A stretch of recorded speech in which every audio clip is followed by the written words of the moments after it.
this out.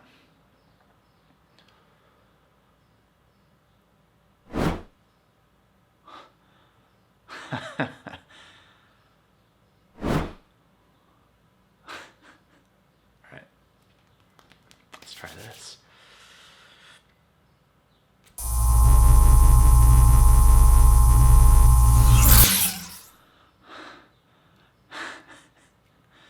Not too bad.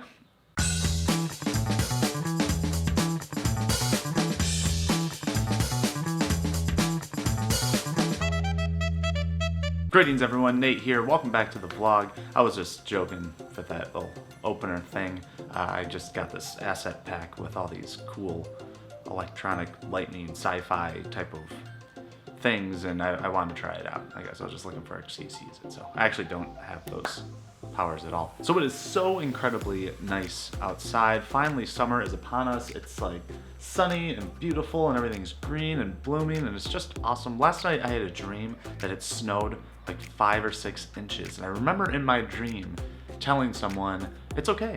Tomorrow it's supposed to be like 75 and sunny, so this will all melt. I'm just so used to snow continually coming, and now it is completely nice outside. But I'm not here to talk to you about the weather today. I'm actually here because a friend of mine let me borrow his DJI Osmo Mobile 2. I've heard great things about it, and I haven't been able to take it out and test it really. So on this beautiful day, I thought I'd take it out, go do some test shots, show you guys how it works, how it looks, and if it's worth the $130 price tag. This is not a comprehensive review. I'm not going to go through every little thing nitpicky all the way through, but I am just going to show you guys what I think about it after I use it, and I am going to try to use as many features of it as I can. Today I will be shooting on my iPhone 7. That's right, I'm still on the iPhone 7, but in my opinion, why fix what's not broken? This phone works perfectly fine for me, and the camera is actually still pretty okay in the right lighting situation, so we got the right thing going on today. So let's go take this thing out, let's see how it works. Here is the system itself. Here, I'll strap my phone in real quick. Pretty easy pop-in procedure, just like most phone tripods. I also put my girlfriend's phone here. She has a Samsung Galaxy S9, which is humongous, so I'm pretty sure it holds most phones. There's also these little rings on the side to balance. You just loosen these up, and what you want to do is make it as balanced as possible before turning it on. You don't want this thing to have to work too much to balance this out because it can be straining on it. So these little weights loosen up, make sure it's pretty balanced. That looks okay.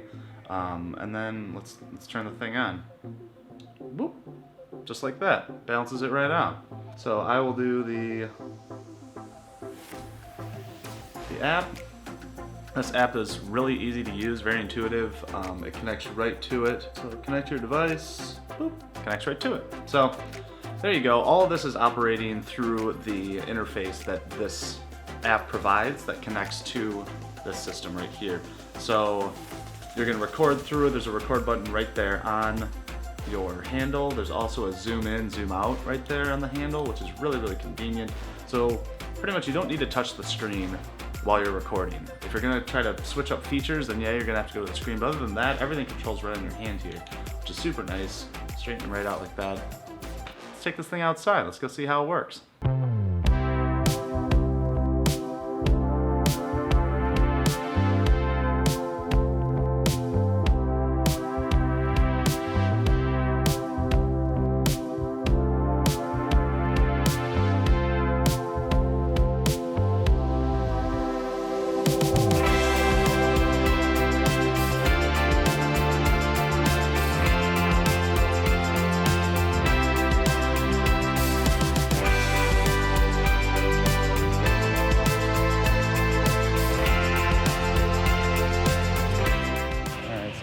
Selfie mode on it, and as you can tell, it is pretty smooth all in all. This is me just walking normally.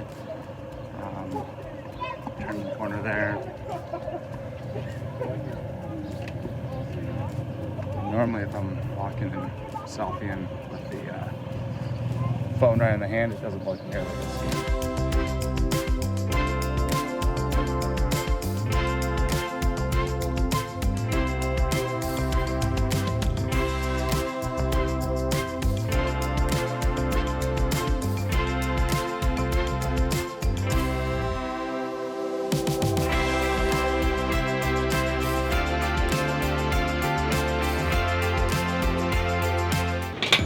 what do you guys think? I notice a huge difference in most of those shots when it comes to handheld in comparison to what that was.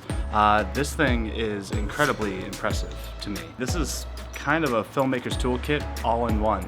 I think if you're planning on shooting with your phone, which is totally fine and completely understandable, if you want to get some cinematic shots, I highly recommend this thing. A few impressive features for me was the lock-on mode, where you can lock onto a subject and this thing will just follow it by itself.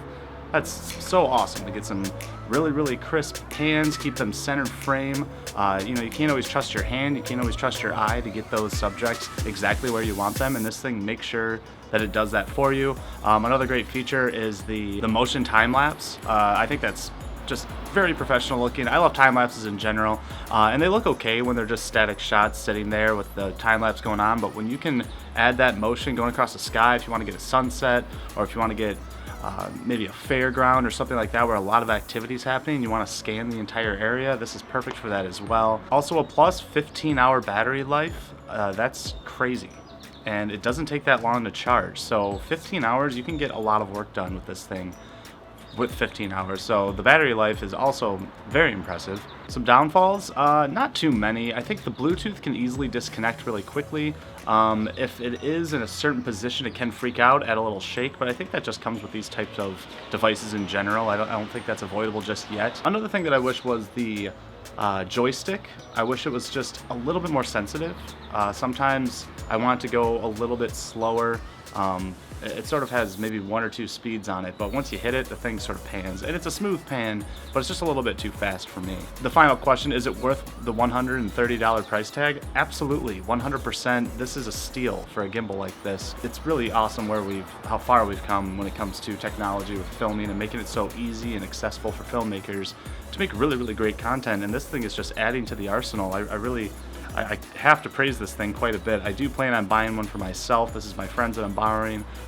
Thank you, by the way, for letting me use this awesome device. I do appreciate it. One example I also will put out there, because I told this to my girlfriend, she coaches a dance team, and this, if you want to capture your dancers, or if you want to capture that type of movement in one long succession, if you want to be in there and moving around with all that steady, cool shots while a lot's going on with dancers, everything, this is perfect for something like that. If you're a sports coach, dance coach, any type of involvement with any type of activity, even if you're a stage coach or for plays or something like that, this thing is absolutely key for things like that, for documenting. Some people might say that it's kind of bare bones when it comes to the features, but it offers the features that you need out of something like this, especially for people that might be a little bit more casual users. So highly recommend this if you're getting into filmmaking, or if you use your phone to shoot a lot of things, even if you do a lot of selfie stuff, or if you do a lot of vlogging. I think that this thing is a very useful tool. If you get a chance, or if you have the money, or if you're interested, definitely pick this thing up. But what do you guys think? Have you used the DJI Osmo Mobile 2? Have you used any of DJI's